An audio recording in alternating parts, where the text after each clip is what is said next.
le débat est ouvert ndax xeetug ñaawte fii ñi fiy gis man nag du ma ne guléet xëy na dafa tombé ak réseaux sociaux yu bëri tombé ak télé bëri tombé ak rajo bëri moo tax sax ñuy yëg yu bëri mais yàgg nañu fiy gis xeetug ñaawte fii doy waar man mos naa fi def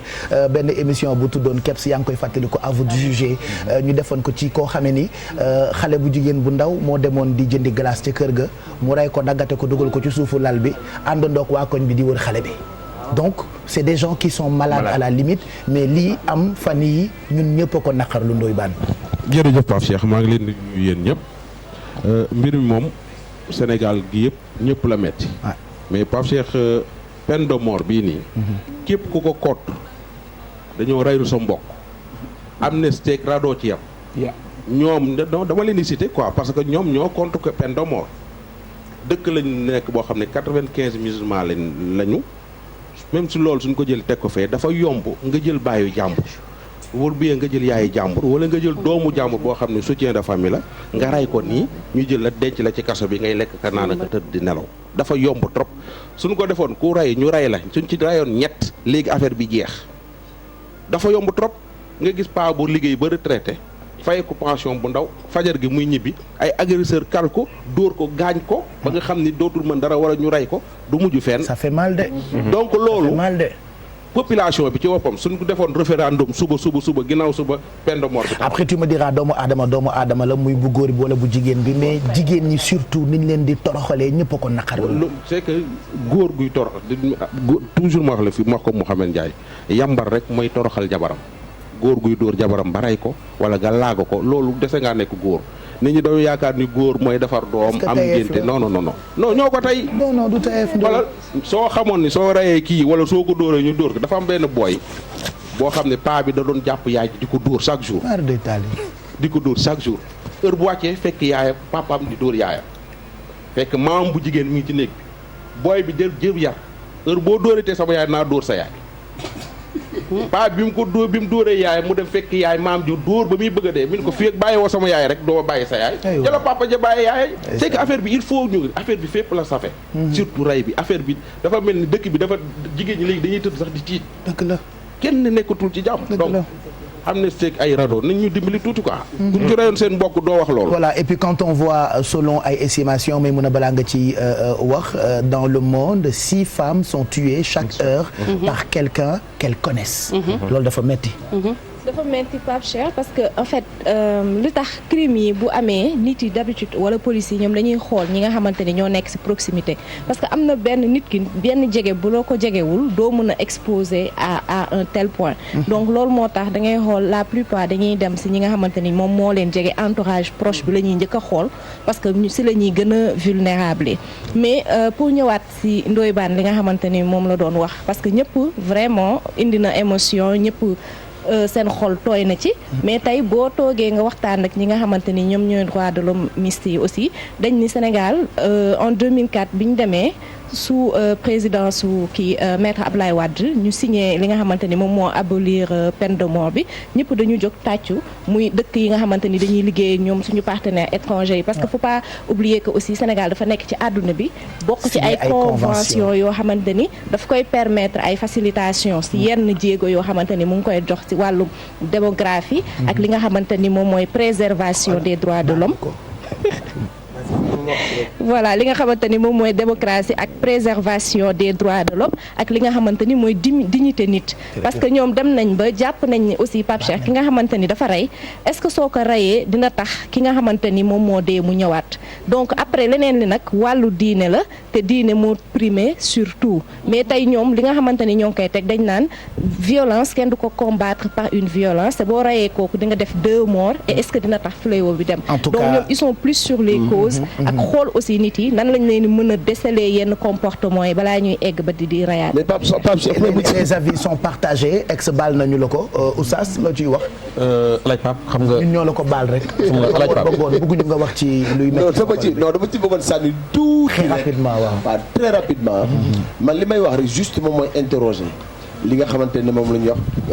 bon sens. ndax bu ñu nekk ci réew moo xamante ne bu ñu nit ki amee liberté rey ñu am benn justice boo xamante ne moom it je pense que ne war na jël sanction bi gën a mag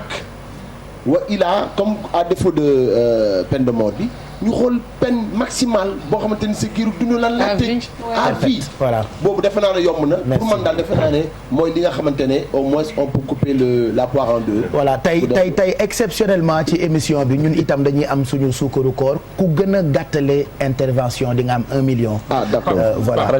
may mu tuuti rek xam naa xat nga bala nga ci interpeller oustaz. ok jot ci suukaru koor bi non xoolal un peu plus sérieux Maymuna dafa wax lu am solo nee na dañu signé ay convention pour yenn réew yi ñu mën a mais gis nga Maymuna àndal ko tolloo ay mbagg réew yooyu ñu bokkal convention yi am nañu ay matuwaay yuy mën a tax ñuy sécuriser seen population donc mënuñoo ànd ak ñoom ba pare te bokkuñu ñun sécurité bi mataluñ ko li ñuy wax ci affaire peine de mort gis nga li Ndoye Bane wax dafa neexut a dégg mais mooy dëgg gis nga ku ñu rey sa mbokk tu es déjà peiné ñaar de xamante ngeen yéen a bokk xalaat non loolu moo ci am beneen bi topp gis nga agression yu bari yi nit da lay agressé jël moto jam la ci nga dem hôpital nangam sangam après nga wér ñoom ñu tëj ko tijji ko parce que kaso yi sax amuñu nuñ tëyee nit ñi ku agressé nañ dagg sa loxo benn loxo nit du ko agressé et puis ku ko def dañuy gis ne yow lii moo tax ñu dagg sa loxo il faut que gis nga Yaya Jammeh ak luñ ko mën di waxal ci Gambie jamono ji mu taxawee di appliquer yenn yi nit ñi xawoon nañu tegg ci aw yoon bien vrai que moom it du exemple mais am na ci côté yoo xam ne war nañ ko koo mën a royee muy benn ñaareel ba mooy moi je suis pas d'accord ñuy wax ne que jigéen ñi ñoo gën a sonn c'est vrai sonn nañu sonn nañ mais ñun ñëpp ñi ngi fàttaliku li xewoon Maris bu yàggul bëgguma dugg ci détail donc affaire bi fépp la tant que ay sanctions amul pap mais Mohamed dinañ toog ak quartier général dafa gën a général violence faite waaw non je suis d'accord parce que ñoo gën a vulnérable ñoo gën a néew doole et puis góor ñi ñoo gën a sadique c'est-à-dire boo waxee benn jigéen bu rey góor da nga fa tudd fukki góor yu rey jigéen wala xale te dañu koy wax coow ko mbamb ko après dellu ci leneen ba pare dama lay rejoindre sax parce que gis nga bu fekkente ne appliqué woon nañ peine de mort ci benn wala ñaari nit sénégalais ñemewul dee moom la nañ ko waxte dee ko buñ gisee ñu rey benn wala 2 personnes ce sera dissuasif je pense que dee yi même bu rey nit yi même bu deñul dina wàññeeku bu baax a baax moi j'ai rencontré benn psychologue Amélie Libin qui dit le fait est que la peine de mort n'est pas une solution à la criminalité même dans les pays qui l'appliquent comme les États-Unis parce que ñun dañu tàmm Sénégal lu ñuy jël rek exemple dëkk tubaab yi ñaa donc même ñoom du solution ci ñoom psychologiquement elle dit les personnes qui tuent les autres sont des psychopathes c'est un trouble de personnalité mais les autres plus il faut les éliminer mais je suis pas c'est aussi simple que ça Pape gis nga même Amérique boobu noonu même Amérique bi ñu jël exemple imagine toi kuy sol lu ñu maanaam kuy sàcc lu ñu sol lu ñu weer du mat a wax même Amérique bu ñu fa appliqué wul peine de mort de taux de criminalité bi day ëpp lañ ko fa appliqué moo tax mu wàññeeku pourquoi ñu jël exemple ci Amérique man peine de mort balaa ñu cee yegg justice la je dis pas que defuma confiance ci justice bi mais balaa loolu il faut ñu jël kenn condamné ko juger ko wax ne carrément ne ci diw moo rey il faut ñu rey ko mais moment boobu nga xamante ne dañuy wax ni prison yi nga xamante ni prison yi amul benn problème yàlla baax na prison yi nga xamante ni bari na ay innocent actuellement ñuy wax ci prison yi nga xamante ne bari na ay innocent ci moment boobu tamit nga war a jël di rey ay nit yi nga xamante ne ak mën na sûrement ay innocent rek moo tax ma ne parfaitement d'accord ak erreur judiciaire nag war na tax nit ñi ragal peine de mort aussi mais dans ce cas là je pense que ne solution bi gën yokk suñu sécurité benn ñaareel bi ku nekk yaa ku gàttal di nga am nañu bàyyi oustaz parce qu'on a beaucoup de sujets qui nous attendent. ñuy def ay peine yu diis. maanaam perpétuité. boobu defe naa ne boobu au moins nit xel mën na ko. yow ban perpétuité fii lañ fi Amadou Wuri Diallo tey tijji ko démb. ban perpétuité. ah waaw loolu beneen cas loolu la moom sama xel kiiwu ci man daal perpétuité. c'est vrai que ñun ñëpp a ngi waxee xol et que ñëpp a ngi waxee xol par rapport ak situation parce que ça fait tellement mal et sénégalais yëpp ñoo ko naqar yaa oustaz. mais Alaaji Pape xam nga wax ji lan la. mais yàlla mi bind jaam ñi moom leen yàlla moo ëpp yërmande ci jaam ñi te alquran Sénégal ñaata lañu ci ay jullit 95%. waaw alquran mii am na ñu ni dëgg la am ñu ni dëgg du dëgg tubaab yi dàq jàng ci àddina def nañ ay séminaire jël waxi philosophe yu njëkk ya seeni wax lañ daan jël nga xam ne ñoom seeni wax da lay jommal ñoom Socrate ñoom Platon ñoom Aristote ñoom Alexandre le Grand ak yeneen philosophe yu mag ya dañu jël seeni wax teg alquranul karim xam ne lii du waxi nit waxi yàlla la yàlla ci boppam moo ni an nafsu bin nafsi loolu yàlla la mooy lan mooy ku rey nit ñu rey la neenu yàlla gis nga yàlla Sénégal ay julit lañu réew la moo xam ne réewum julit lañu 95% musulman yàlla wax lii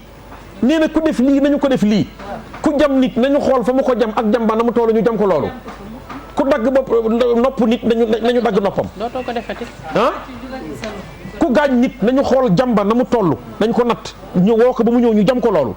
ku rey nit ñu rey la borom yàlla moo ko wax xam nga waxi yàlla ak waxi nit bu tegoo da ngay bàyyi waxi yàlla da ngay bàyyi waxi nit jëm waxi borom bi subhanahu wa taala. dafa bokk nag suñu réalité. masla bi ñaan njëkk bi. mi ngi noonu mais alaaj Pape l'islam xam nga wax naa la bis mu ne ma ne l'islam bi ci fulla la mës si dox. alaaj Pape l'islam ci fulla la mës si dox. gis nga alaaj Pape réew la moo xam ni billahi ku ñu tegoon ci stade bi. yeew la ci poto lampe. teg ko en télévision yëpp def ko en direct. ñu ni diw mii moo rey diw. nanu ko rey. gis nga ki rey Aminata Binta Diallo mii. ay mbokkam nekk féexatuñu. déedéet nekkatuñu àll xam nga kañ la doon féex mooy ñu rey waa ji gis nga bu ñu ko reyoon ay seen i mbokk ak seen i wuy ay wuy juróom seen xol dana féex. an kay pap seen xam nga tax seen xol dana féex. parce que rey façon reyin bu ñaaw bii. kii day gàcceel na yaayam gàcceel na baayam gàcceel na askan wa mu dëkk seen kër am nañu kersa génnati ci mbedd mi. ndax torox maanaam façon reyin gi mu ko reyee moo ñaaw mais laaj Pape gis nga ki ko rey nii jarul woon muy dem police nañ ko teg ci digg pénc mi yeew ko ci poto lampe bi sànni ko xeer ba mu dee mbaal ñu rey ko ñëpp gis bu ñu reyoon kenn alaaj Pape réew mi kenn wakaam gis nga bërki dem ndaw suñu vie dañ ko rey simi ko ba mu seet mu tëdd noonu dem na ba yàqu noonu lañ ko sapeur baa ngi nettali ne bi mu xëccee loxo bi rek loxo bi da koo topp alaaj Pape waaw alaaj Pape lii nag fii ak taxawunu fi mu doon njaboot yëpp a tiit et puis internet bi toj na dëkk bi Facebook toj na dëkk bi Twitter toj na dëkk bi yii nga xamante ni ñu ngi koy jëfandikoo ci digital bi xam nañu ne mën nañu jëriñ mais toj na dëkk bi am na ci commentaire boo xamante ni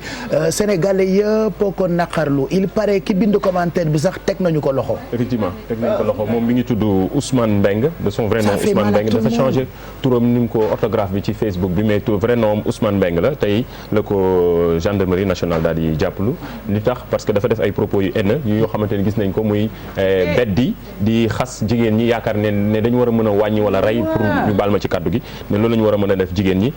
loolu nag mu gis ni vraiment dafa nekk li nga xamante c'est des propos haineux ba loolu mu tax police jël ci ay matuwaayam tey jii ñu arrêté ko tey ci suba comme ni ñu koy waxee rek chaque jour utilisation réseaux sociaux yi ñu xoolaat ko je pense bien que ni autorité li ñu war a jël solution bi ñu war a njëkk a jël mooy jàngal xale yi déjà présent bas âge ñu commencé ci jardin que ça soit mu nekk primaire ñu jàngal nan la ñuy utiliser réseaux sociaux pour xale yi pour bu fekkee beneen génération bi dem na parce que lii bi moo nekk NK ci année entre 2018 2019 bari na fii gis nga xale bi nekk bu dëkkoon Wakam benn événement am